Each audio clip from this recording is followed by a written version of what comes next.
globally in open banking and open finance, please? Yeah. Firstly, it's great to be back in real life here in Amsterdam, Money 2020, once again. And since we were kind of all properly last here 3 years ago, I guess particularly certainly the European world has gone from, frankly, quite a lot of talk to quite a lot of reality, and that's really exciting.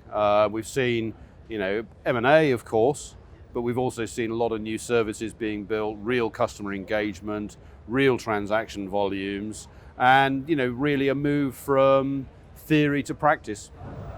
You talked about M&A. Maybe during our chat we can look on the company that you're now chairing, which was of course an acquisition by Mastercard. So maybe we can touch on that a little later. Sure. So you're talking about lots of talk in the industry. How does that relate to open banking moving into open finance, open data? Yeah, so certainly from a European perspective, open banking is now increasingly a kind of part of the mainstream in multiple countries. It's not done yet. It's absolutely still a work in progress in some countries, and there's lots of growth to come. But the conversation's moved on from just about bank APIs and current account access to what next. The Commission is consulting on the move to open finance.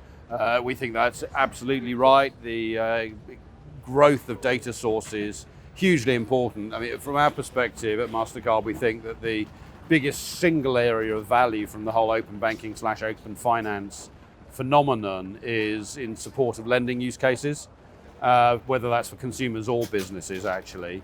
And frankly, the more data that's available to power those sorts of things, the better. So the move to open finance, it's inevitable, it's coming. I think industry in some respects is already moving ahead of regulation, but regulation is also kind of inevitable, I think, at least here in Europe. Yes, the FCA are consulting it at the moment. Interesting you say about lending. Just anecdotally, what it's like trying to get a taxi here in the morning.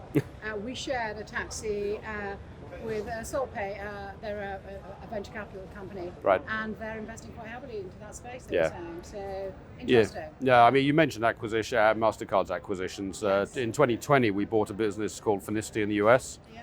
Finicity is one of the market leaders in terms of bank connectivity in the States. They've got something like 10,000 bank connections. But the other thing they do, and they're fantastic at it, is taking that open banking, open finance data, slicing and dicing it and packaging it in ways to help the lending industry. And it's a kind of core part of their business, and it was one of the core reasons we acquired them. Of course, Steve has spoken about campfires, and you always get a tremendous welcome, and you get amazing food back. So it'd be good maybe to have a little more of a delve into that later on. Yep.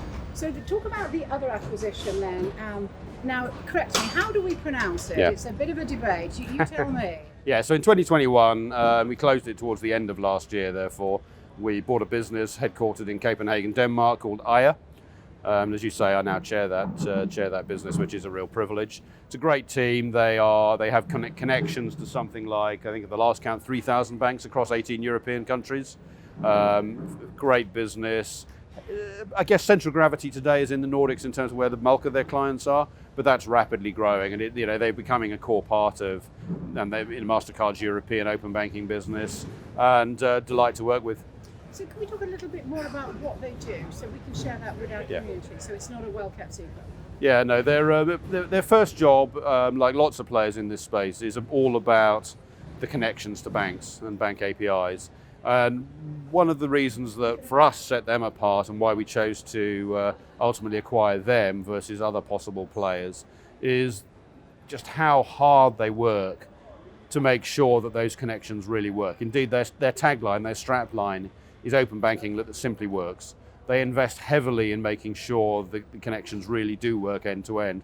One of the challenges in the European space is that, in a world without standards, or more accurately with multiple competing standards, but also a lot of flexibility for how banks choose to implement their APIs. You have, as a supplier, if you like, in that food chain, where our job in the end is to provide to FinTechs and others a single consolidated access to all of those banks, making sure those connections really work and we've thoroughly tested before you let them kind of live in the wild, if you like, is super important. And Aya are just brilliant at doing that.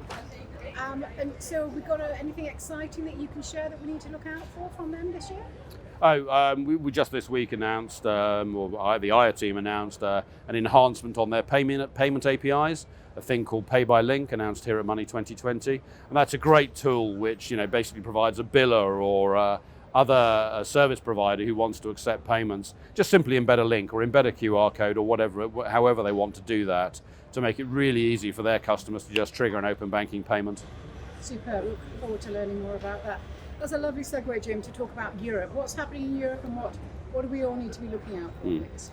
Yeah, we talked about the move to open finance and that's coming and it's important and appropriate. I think the other really interesting innovation, more on the payment side, and the UK has been leading on this, I suppose, is the move to so-called variable recurring payments, or VRP in the UK definition of that. About to go live in the first version, which is centered around sweeping type use cases. So in other words, current account to savings account and things like that. But as that progresses, that will also move towards a more commercial flavor, which will be, I think, a great addition to the payments landscape. For example, for an alternative to card on file, an alternative to direct debit. Both of those payment methods work really well, but from Mastercard's perspective, we absolutely subscribe to the view of creating choice for customers, for our customers, and therefore we see VRP as a very logical extension of open banking. We look forward to that coming to fruition in the UK and in due course in the rest of Europe as well. So VRP is what we need to be looking out for. Is there anything else that's on the radar? Oh, a lot of it is about that continued move from theory to practice. More and more services with more and more customer engagement, and and that's as much as anything else about the creativity of banks, FinTechs, and others in terms of how to take full advantage of the open banking phenomenon. So just to sum up then, as we bring our chat to a close, open banking, open finance, is it in a good state? What do we need to do next? It's in a very exciting state, but it's certainly not done. Yeah. Compared to where we were when we were here last 3 years ago, as I say, lots of reality. We got some great clients, some great services going, as have many other providers in the space. But I think we've also only collectively scratched the surface so far, so there's so much more to be done. As you say, very exciting times. Jim, thank you very much. Key takeaways from Money 2020 that we can share with everybody? I'd love to know. I've been so flat out busy in meetings that I haven't actually seen what's going on in the exhibition hall or indeed on the conference stages yet. I hope I'll have some time to do that today.